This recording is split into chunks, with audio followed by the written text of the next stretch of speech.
Good morning, Dubai. This is the Lovin Dubai show. It is Monday morning, and we're going to kick it off with me, Casey. And me, Masa. And we go through the big trending stories that everyone across the city and the country is talking about. Our top story today: parents ordered to pay 65,000 dirham after their child was found guilty of bullying. And Abu Dhabi police warn drivers against shoulder stops and distractions. Acts of kindness are about to go viral. We're going to tell you how. And it's been all over our For You page. Bella Hadid was in Dubai in Mall of the Emirates this Sunday. Looking like the ultimate supermodel. And later on in the show, we had a sit down with Miss Independent herself. We're going to talk about how Georgiana Mart turned purpose into power. And today's Rapid Weather Report, it's mostly sunny with temperatures ranging from 22 to 31 Celsius. Speaking of supermodels. And speaking of hot temperatures, it's been really spicy, I think, with the whole incident that happened at Miss Universe.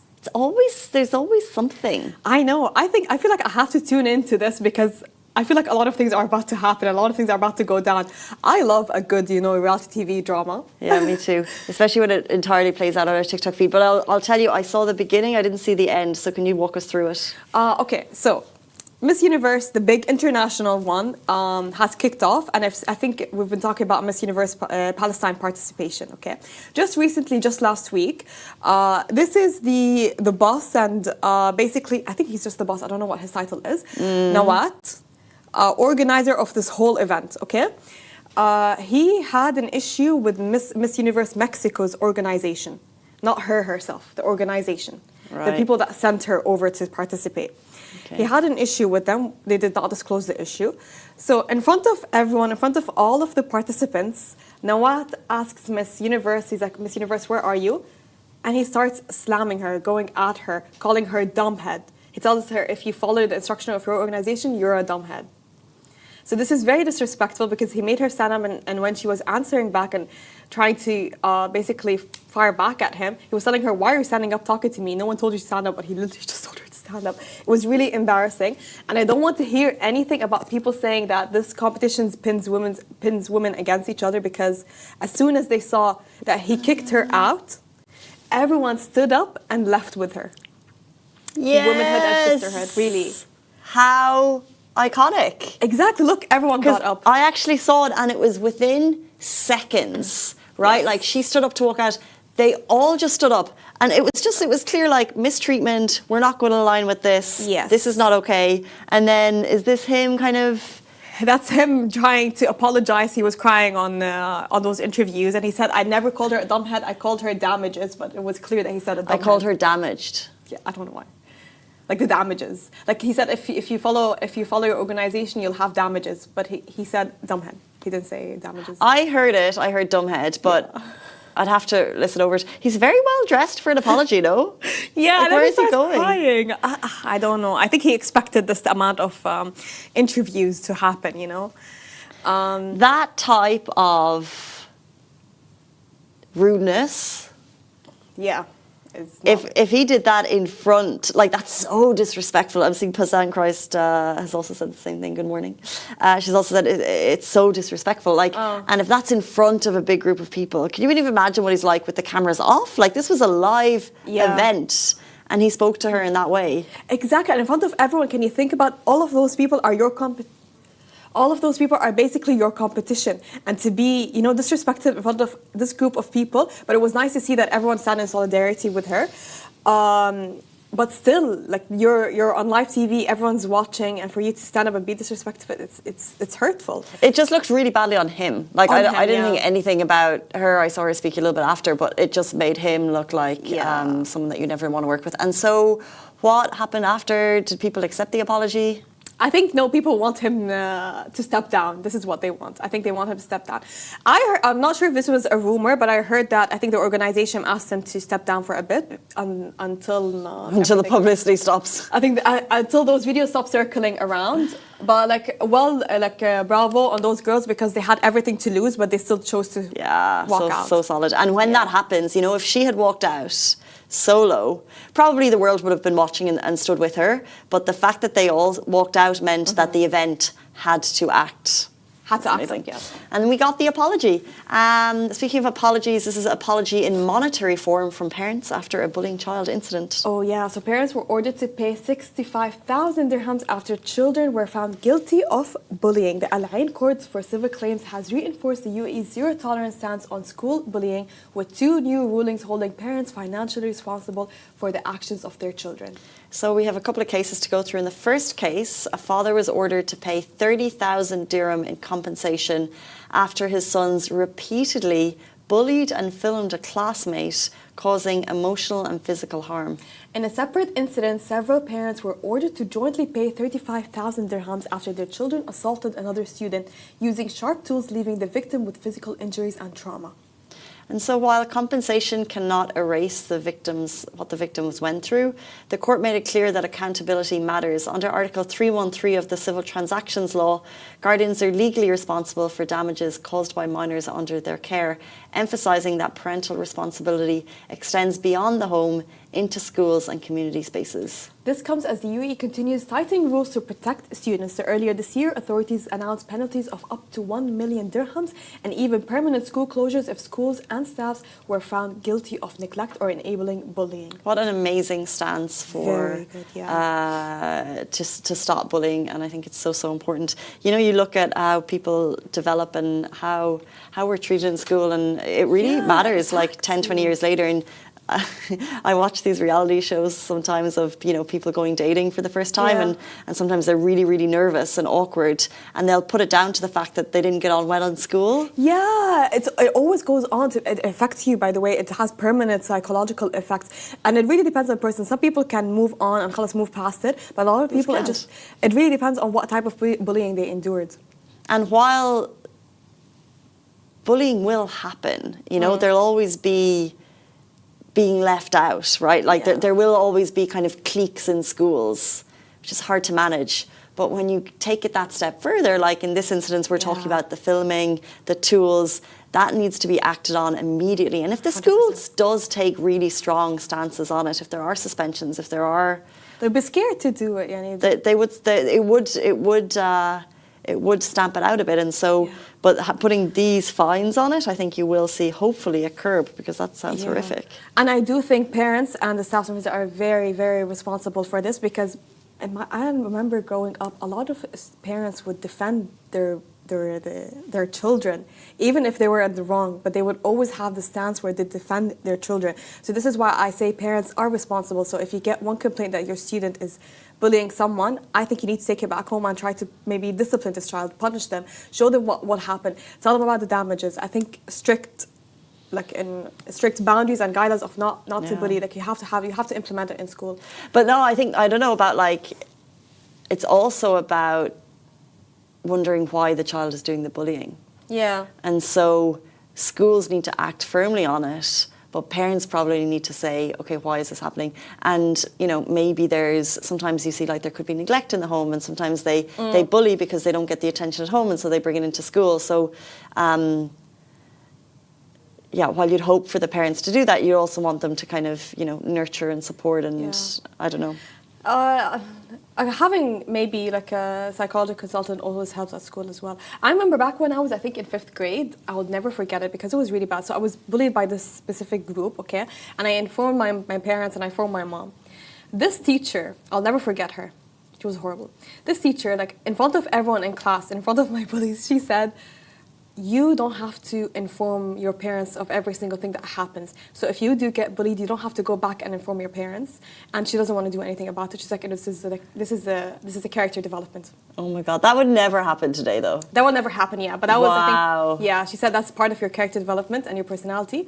And then she was screaming at me in front of everyone in class, in front of my bullies. So they continue to bully me, you know. Oh my gosh. Yeah. We used to, if we were in trouble, it's not really bullying, but the teachers would, because it was a boarding school, they'd make us wake up at 6 a.m. and go outside and run laps.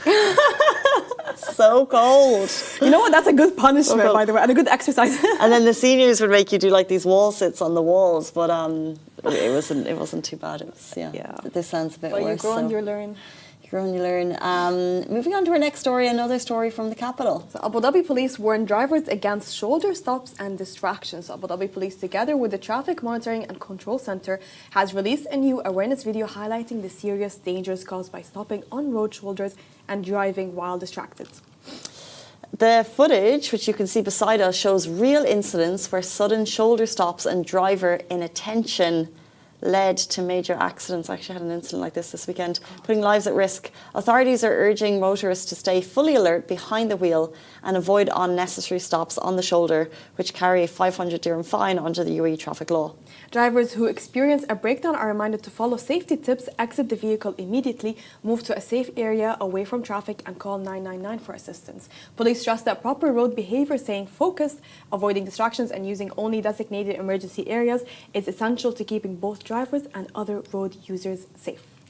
Keep your phone away. Keep your phone away, and please don't use the emergency lane for you to get past the traffic. Yeah, oh my gosh, when It's you see very that. dangerous. But we know that, I don't know how these, God. what the video we're seeing behind us? Sorry, we're looking at a video that's on the LED and it's absolutely crazy. mind-numbing that someone was driving that. Let's move on to a lighter note. Acts of kindness are about to go viral. We're going to tell you how. Mr. Beast, content creator extraordinaire, is teaming up with the 1 Billion Followers Summit to launch the world's largest creator-led social impact movement.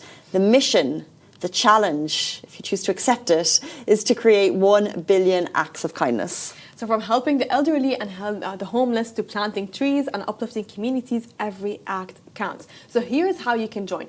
Do an act of kindness, capture it on video and post it on your social media channels. And don't forget to tag Mr. Beast and 1 Billion Summit. Use the hashtags hashtag Billion Summit and hashtag 1BKindness. So that's basically submitting your entry, and you can submit your entry as well at 1billionsummit.com/Mr. Beast. The campaign has already kicked off on the 7th of November with a flagship project in Ghana aimed at ending child labour by providing education, clean water, healthcare and sustainable livelihoods for families, thanks to the Mohammed bin Rashid Global Initiatives and the Varki Foundation. Now, how all this ties together, you may ask, is 1 Billion Summit, which we know is happening in Dubai, has teamed up with Mr. Beast. Mr. Beast is asking the world to do acts of kindness. The top 10 acts of kindness will be announced at the 1 Billion Follower Summit, and those 10 creators will then go to Ghana with Mr. Beast and help build a town there, which is amazing. Oh my God, I can't wait to see what people would submit. Like, do you think we're going to be having access to what people post? Well, because you can see if they... I think if we attend... Of course they're going to tag it. We're going to see it on social media platforms. So Mr. Beast will be tagged. So just go onto Mr. Beast's Instagram account and then you will, in the tagged pages, you should see them. But I wonder what type of things, because we already see it in the community either way. Like us, Lovin Dubai, we always see it all the time. Yeah, we see it all the time. And what happens is if there's a really good one, if there's a really nice thing, one person will post it, then we post it, and then other people will copycat it, which is really nice. Like that story of the three men in, I always remember this story, in Bird Dubai, and they saved the cat from the building, from the roof. Oh God, this video. And so it got shared everywhere. The cat got saved. And then the leadership in this country gave those three men 50,000 dirham. Well deserved, really. But then, well deserved, of course. But then what you found was more cats got stuck in places and more people were filmed saving these cats. I know what you mean. Copycats. Copycats. do it out of your own good, not just capturing. Yeah, well, Do it out of good heart. we always have the conversation of should you Film or not. should you film acts of kindness. However, if they achieve this goal of 1 billion acts of kindness or 1 million acts of kindness, on the other end of that filming will be 1 million smiles. And Yeah, what a great 100%. thing. I think it's just a way to push people, to encourage people to do good, you know. And as soon as they see how good it feels, I'm sure they're going to take part, you know. But it's about, you know, it's good to do it always in front of the camera, but having it online and having it in front of you, I think it's always a good reminder to see those things happening. That you need to do also take part in like simple ways, you know, or just be nice to people. For example, at a petrol station, just say thank you. That's the least that you could do. I think this is just a good initiative to just remind people of. We go on in our daily life being so privileged. Okay, we tend to forget, you know, the other people how they're living. Good awareness. Such a good point. And speaking of acts of kindness, this actually leads us very nicely into our interview for the day. We got to sit down with this amazing lady called Georgiana Mart. She has business, but it's business with a purpose. What do we mean by that? Stay tuned to find out. The interview will be with you after this very short break.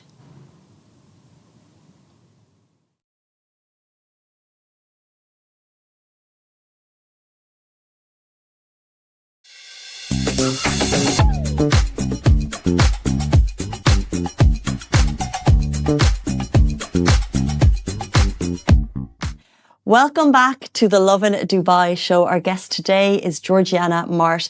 She is a global entrepreneur who is all about creating opportunities to grow, learn, but most importantly, helping people reach their highest potential. From business and education to travel, training, and most importantly, philanthropy, she exists to empower people to live life to the fullest, as she herself is doing. Today, she represents a powerful self-made woman who finds the greatest sense of purpose in being of service to others. Welcome to the show. Thank you. I'm so excited to dive in. And my first question is, I heard that when you were growing up, I think you were 4 or something, you had a powerful moment and something triggered a passion in you to help others. Can you share with our audience about that story? Yeah, so I was about 4 years old and I went with my mom to an orphanage back in Romania to give food to the children. And I remember that moment because, you know, all the kids were jumping and grabbing the food. And I understood that not everyone is as lucky as me to have a family, to have access to food.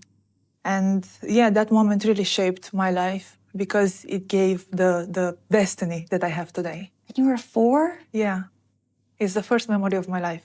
And can you remember, you know, at that point, how it changed you, the exact emotion that you felt? You must have gone home that day and it was an immediate trigger to change something? Yes, because I wanted to take everyone home, you know? So I understood, my mom told me it's not possible. And then I keep on thinking at them and how they are suffering and how is my life and how is their life. Yeah. So interesting to be touched from that point. And you have a really interesting journey and I hope to delve into it today because I know that you also first launched a company at just 24. So can you explain how you had the confidence and how that even came about? I was still a student in my last year. I finished business and bachelor in business administration in Switzerland. And I was doing the last semester. And I wanted to start a company. I wanted to be independent. I wanted to be free. So I had the courage to really start it. And what was the business? My first business is manpower, basically international recruitment. I bring people from one country to work in another country. Oh, so interesting. And I guess what was the biggest challenge at that time for a 24-year-old starting an international business? What were the biggest challenges you faced then? Being a woman. Being a woman was the biggest challenge because I was in an industry and in a part of the world where men had the power. So me being so young and so inexperienced at that time and entering into a world dominated by men was really a challenge.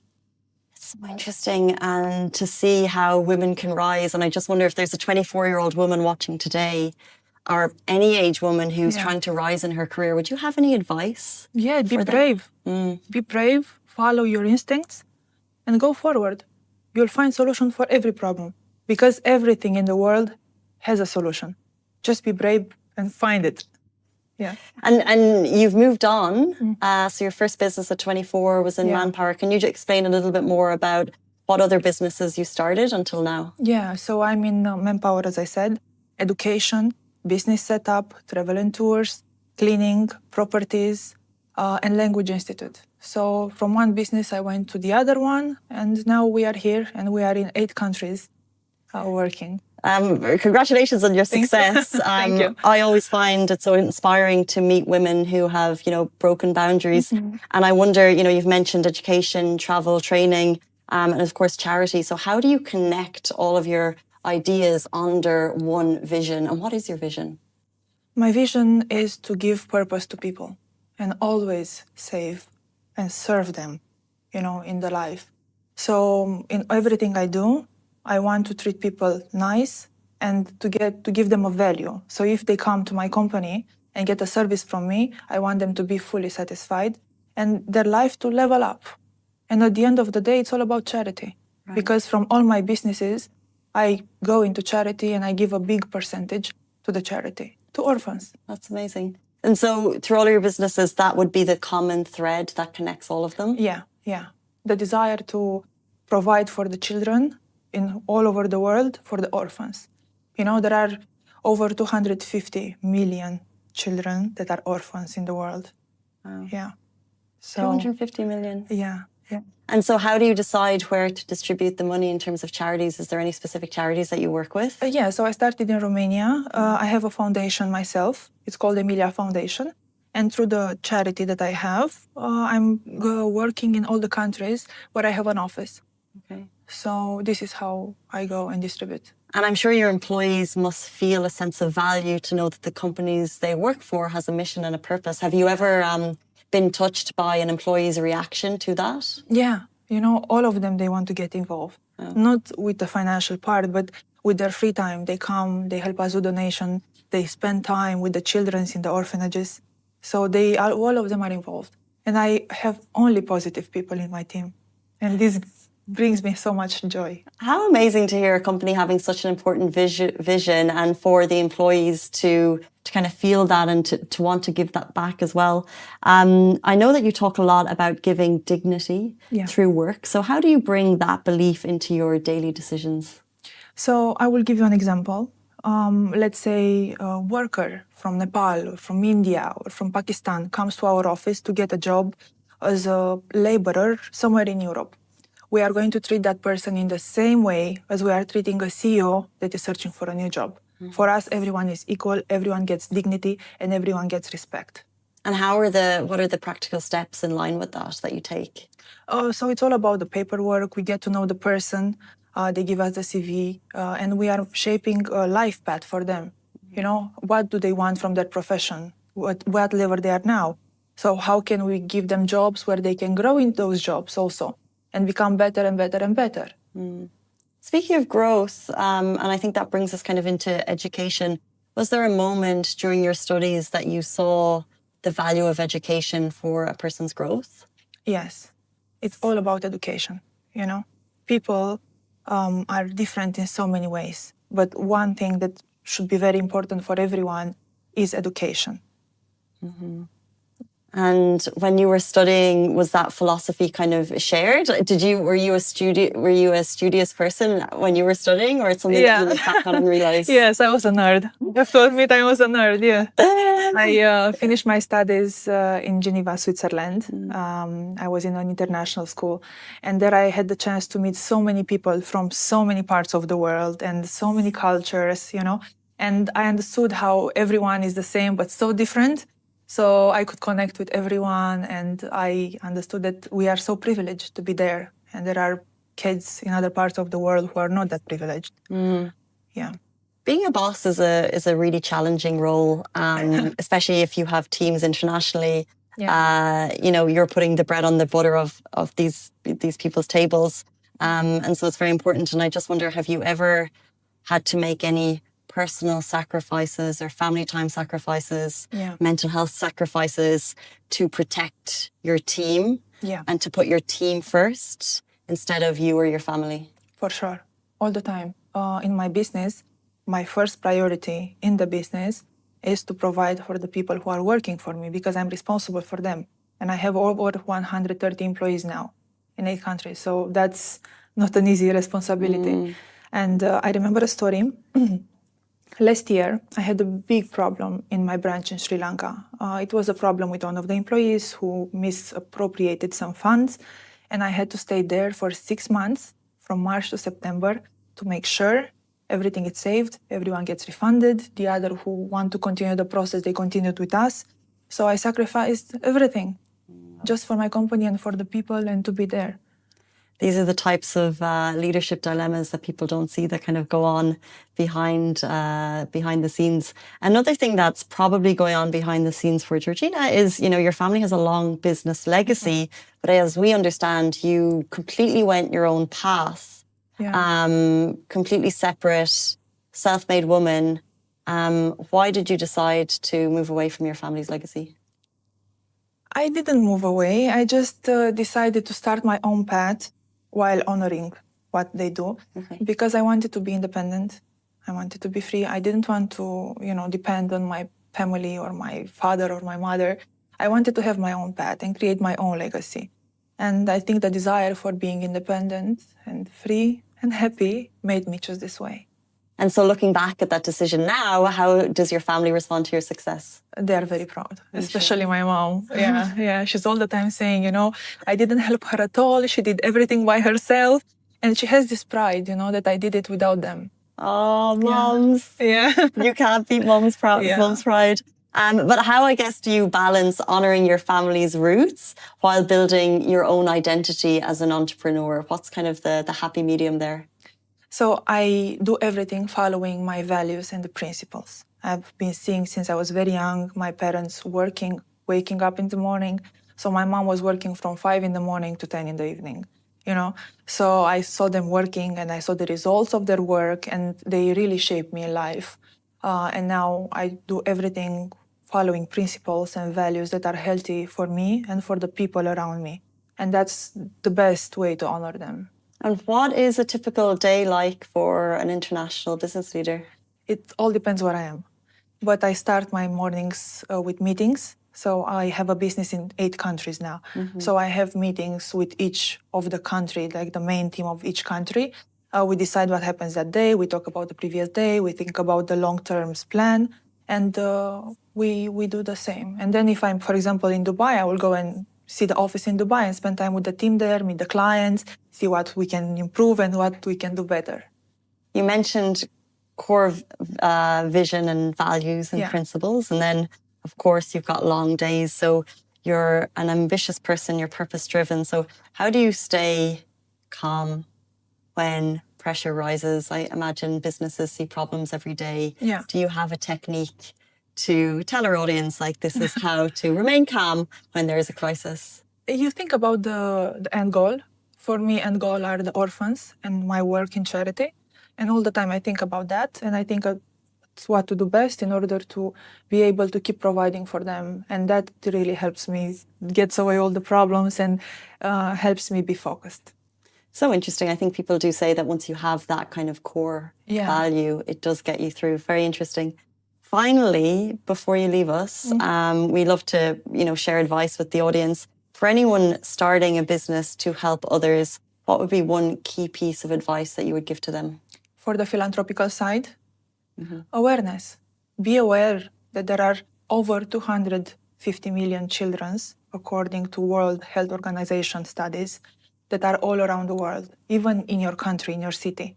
So do something for them and think about them. Think about your life, think about their life, and think about how to really make them happy. When you do something, create something for them, because they don't have anyone. Wow. Georgiana Mart, a purpose-driven visionary leader. From the age of 4, she had a passion to help others, and she is doing just that. If people want to find out more about what you do, if they want to learn from you, if they want to get in touch with you, how can they do so? So I have a website, georgianamart.com, and they can see all my projects there, and especially my charitable work, and they can get awareness from there. Thank you so much for your time this morning. Thank you for having me. Guys, that is the end of the Lovin Dubai show. We'll leave it there, but we're back with you every single weekday morning, same time, same place. Have a beautiful day. Bye-bye.